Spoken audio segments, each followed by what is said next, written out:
than Trae Young. I'm looking at the pieces that they added around him. He already had elite wing defenders, but you go get Alexander Walker in free agency from Minnesota. You pick up Kristaps Porzingis, who I believe is going to complement Trae Young well, especially in the pick and roll.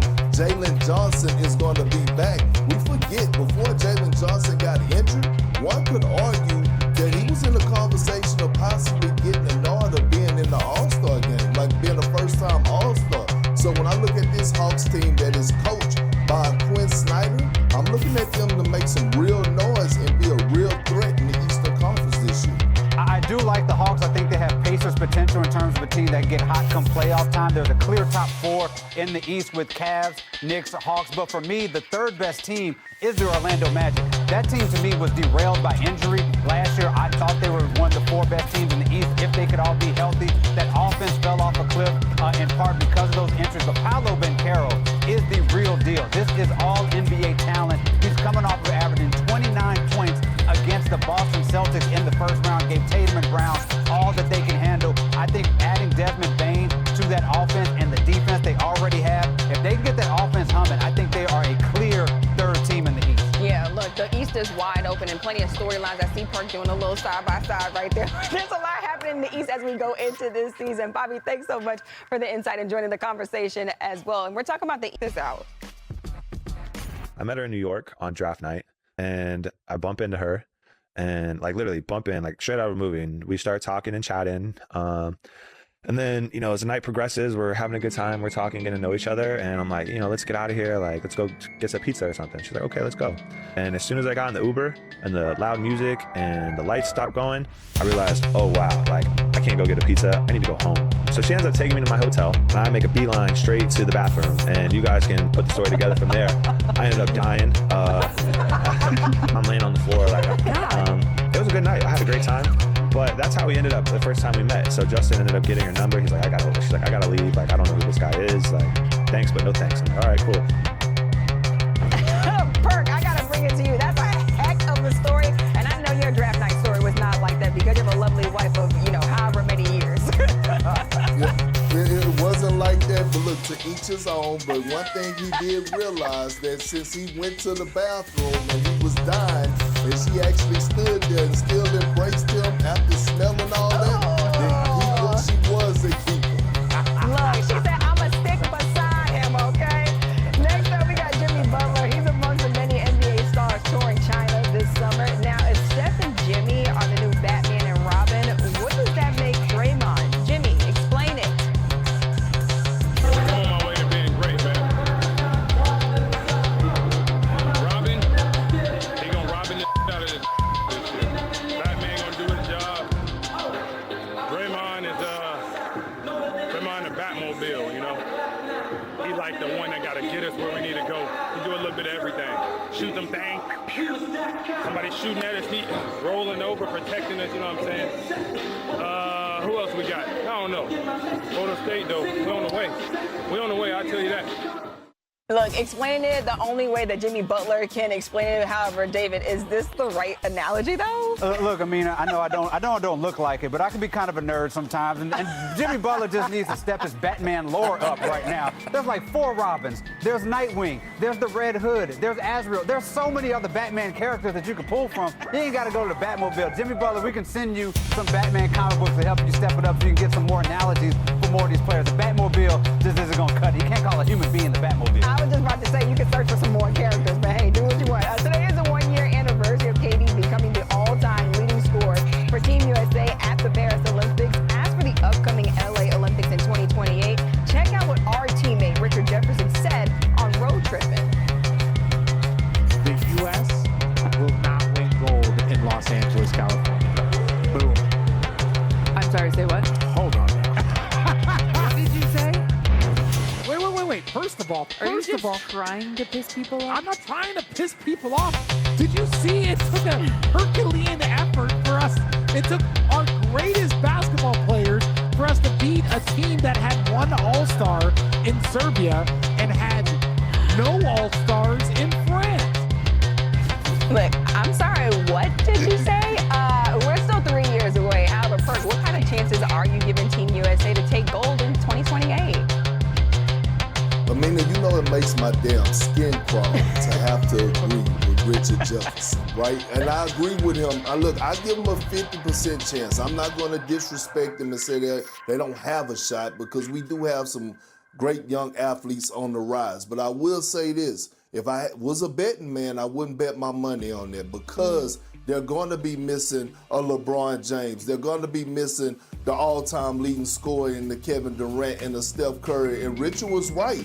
It took some all-time great performances for them to come back home this past Olympics with a gold medal. And we look at what KD had to do in 2024, how he had to rise to the occasion and take his game to a different level. So if you ask me, do I have belief and trust that they can get it done in 2028 without a LeBron James, Steph Curry, Kevin Durant? I don't. Yeah, David, I think there's so many different factors, and Perk touched on it right there. We don't know who's going to be on that team. Also, I think it lends to the conversation that the rest of the world is catching up with Team USA. Look, I got to agree with Perk and Richard Jefferson here. If I'm having to pick between Team USA and the field, I'm picking the field. For the first time in the history since we've had the Dream Team in 1992, I don't think we're going to have a top 5 player in the Olympics. You got Wemby, you got Luka, you got Jokic, you got SGA, and you got Giannis. So the best players are on other countries, and you add in the fact that our best player, Jason Tatum, probably will be our best player in 2028. He didn't have that great of an experience when he played there in 2024. So you got to think about what that effect has on the team and the the morale and want to be on Team USA in 2028. I'm sorry, much as I would love to cheer for Team USA and want them to win, I find it hard to believe there's going to be an easy path for them to get a gold medal. Yeah, and I think also the buy-in, too, is really important. I think that with this past Olympics, you had LeBron James have everyone buy in. You don't know if you're going to have that same product come 2028. All right, coming up on NBA. Oh, there he is, the 300-pound version of Morris Chestnut.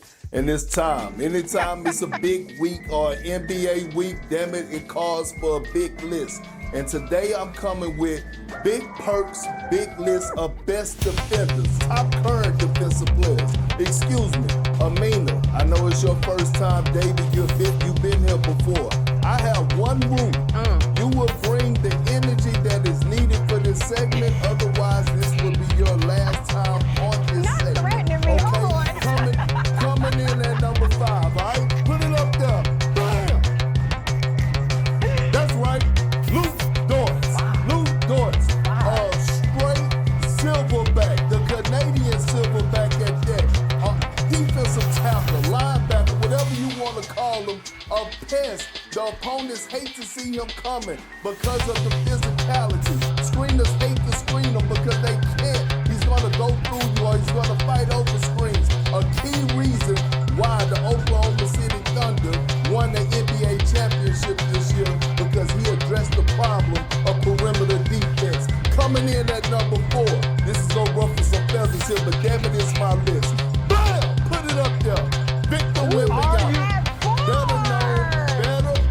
Better known as Wemby. Listen, I know the man is the best shot blocker in the game, but I haven't seen him play since February. I also haven't seen him play when the lights are the brightest. Meaning, I need to see him when it matters the most come postseason time. I know in the future he will win a few Defensive Player of the Year awards. But as of right now, he's number 4 on my list. That doesn't mean he can't go up. But as of today, he's number 4. Now, David, I heard you interrupt me. Now's your time to speak. Give me some energy for number 3 and fix your body language. Let me see it. You getting a timid bam because Victor, because of that. You getting a bam. This and guess what? This gonna be your last time. Amen Thompson, who I believe has the possibility to be the best two-way player in the game in the next 2 years.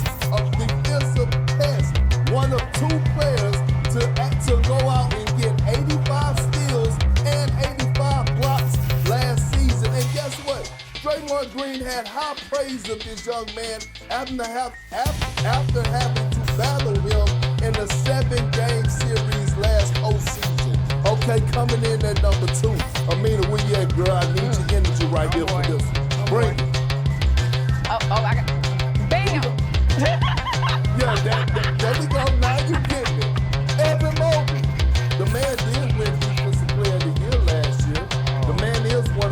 shot blockers in the game.